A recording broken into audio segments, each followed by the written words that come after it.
కృపలో క్షేమము నీచితివి, కృపకు పాత్రులుగా చేసితివి. కృపలో క్షేమము నీచితివి, కృపకు పాత్రులుగా చేసితివి. కృపను గూర్చి పాడెదనేను, కృపను గూర్చి పొగడెద నిన్ను. కృపను గూర్చి పాడెదనేను, కృపను గూర్చి పొగడెద నిన్ను.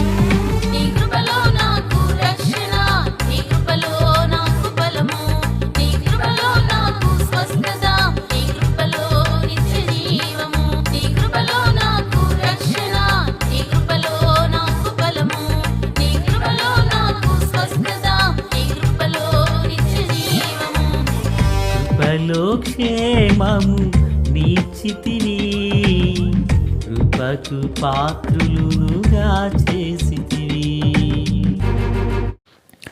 ప్రభు అయినటువంటి యేసుక్రీస్తు వారి పరిశుద్ధమైన నామములో తండ్రి అయిన దేవాది దేవునికి నిత్యము స్తుతియు స్తోత్రములు, మహిమయు ఘనతయు ప్రభావములు యుగయుగములు ప్రభువునకి చెల్లును కాక. ఆత్మీయులారా, బాగున్నారు కదా?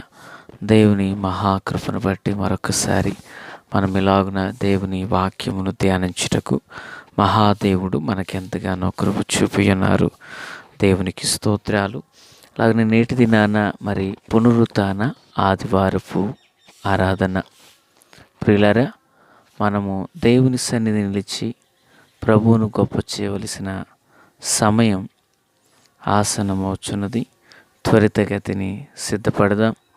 దేవుని యొక్క కృపాసనం మీద నిలిచుటకు గాను దేవుని వేదవాక్యంలో నుంచి ద్వితీయోపదేశకాండము 30వ అధ్యాయము ప్రియులారా చివరి భాగం అయిన 20వ వచనాన్ని మనము ధ్యానం చేయబోచున్నాం.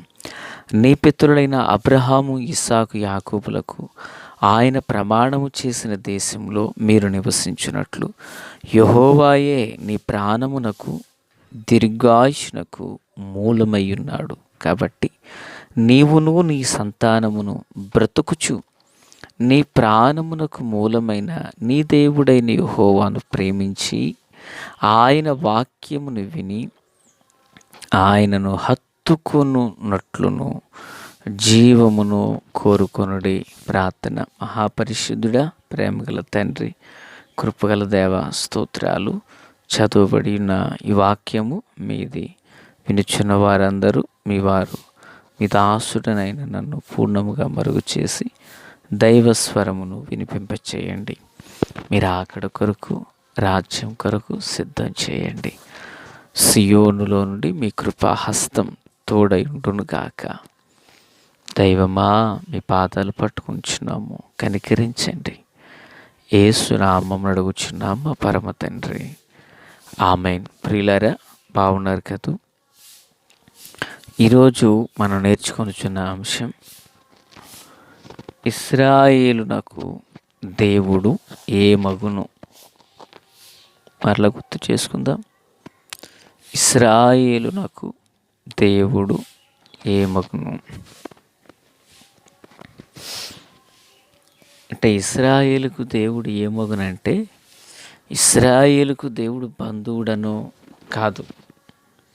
ఈ చదవబడిన వచనంలో అసలు దేవుడు మనకేమవుచున్నారు, దేవుడు మన ఎడల ఎలాగున ఆయన ఉన్నారు అనేది ఒక మాట, లోతైన విషయం ఉంది ఇక్కడ. ఏంటి ఆ మాట అంటే, అబ్రహాము, ఇస్సాకు, యాకోబులకు ఆయన ప్రమాణం చేసిన దేశంలో మీరు నివసించినట్లు యెహోవాయే నీ ప్రాణమునకు దీర్ఘాయుష్నకు మూలమై ఉన్నాడు అంటున్నారు భక్తుడు. దేవునికి స్తోత్రం. అంటే దేవుడు ఇశ్రాయేలు వారికి దీర్ఘాయుష్నకును ప్రాణమునకును మూలమునై ఉన్నారట. దేవునికి మహిమ కలుగునుగాక. దేవుడు అనగానే మానవ జీవితంలో ఒక తలంపు ఉంటుంది.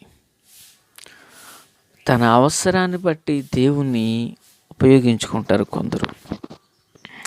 అంటే ఉదాహరణ వరకు సమస్య ఉంది, దేవుని సన్నిధికి వెళతారు, మొక్కుబడి చేసుకుంటారు, ఉపవాసం ఉంటారు, ప్రార్థన చేస్తారు, సంఘాన్ని ప్రార్థన కోరుతారు, దైవజుని ప్రార్థన కోరుతారు. దేవుడి ఒక్క సమస్య తప్పిస్తే చాలండి బాబు, ఇక జీవితంలో మేము ఇంకా లోకంలోంచి వేరైపోయి దేవుని కొరకు జీవిస్తామండి అంటారు. తీరా మేలు జరిగిన తర్వాత వీరు దేవుని సన్నిధిలో నిలవబడడం అనేది కాస్త కొందరిలో ఉండదు. ఇది అంటే వారి అవసరం తీరిపోయింది, వారి సమస్య నుంచి గట్టెక్కేశారు.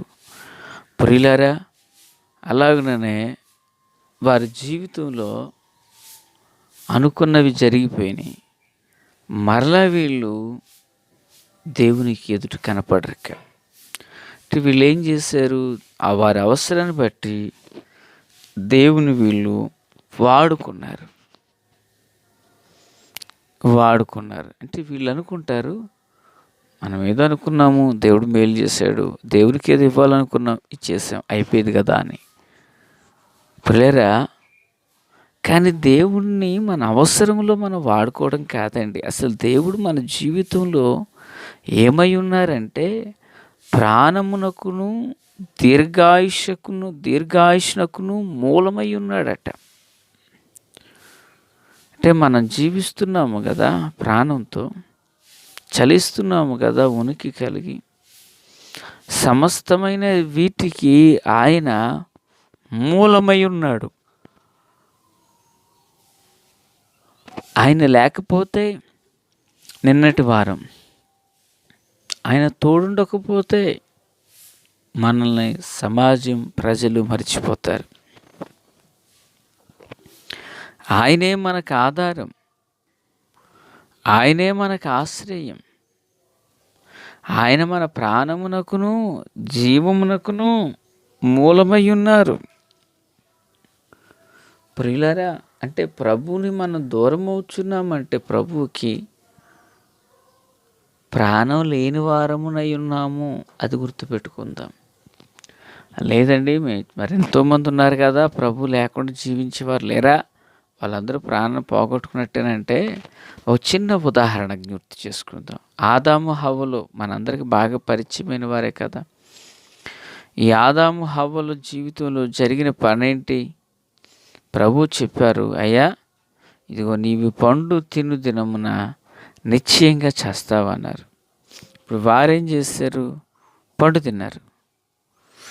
పండు తిన్న కొన్ని సంవత్సరాలు కూడా వారు బ్రతికారు. అయితే పిల్లలు ఏ విధంగా చచ్చారు? ప్రభు చెప్పారు కదా, నీవి పండు తిను దినమున నిశ్చయముగా చచ్చేదు అన్నారు. మరి ఎలా జరిగింది ప్రక్రియ అంటే, వింటున్నారా పిల్లరా?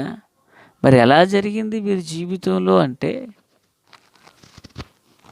శారీరకంగా బాహ్యంగా వారు బ్రతికే ఉన్నారు, కానీ ఆధ్యాత్మికంగా వారు చనిపోయారు. ఇది ఒక మాట. 2 ప్రభు దృష్టికి 1000 సంవత్సరాలు ఒక్క దినం వల్లనే ఉన్నాయి. ఇది మర్చిపోవద్దు. ఆదాము దేవునికి ప్రాణమును జీవమును అయ్యున్న ఆ మహాదేవుని ఆదాము విడిచిపెట్టేశారు. ఈ మాటలు వినిచిన ఆత్మీయులారా, దేవుడు నాకేం చేశారు అనేవాళ్ళు కొందరు ఉంటారు. దేవుడు నీకేం చేయడం ఏంటయ్యా? దేవుడు నీకు ప్రాణాన్ని ఇచ్చారు, దీర్ఘాయుష్నిచ్చారు, సమాజంలో జీవించుటకు కృపనిచ్చారు, కానీ నీవేమిచ్చావు దేవునికి? సమయాన్ని ఇవ్వగలిగావా? ఆదివారం దగ్గరగా 2:30 గంటలు ఆరాధన అయితే నువ్వే సమయానికి రాగలుగుతున్నావు?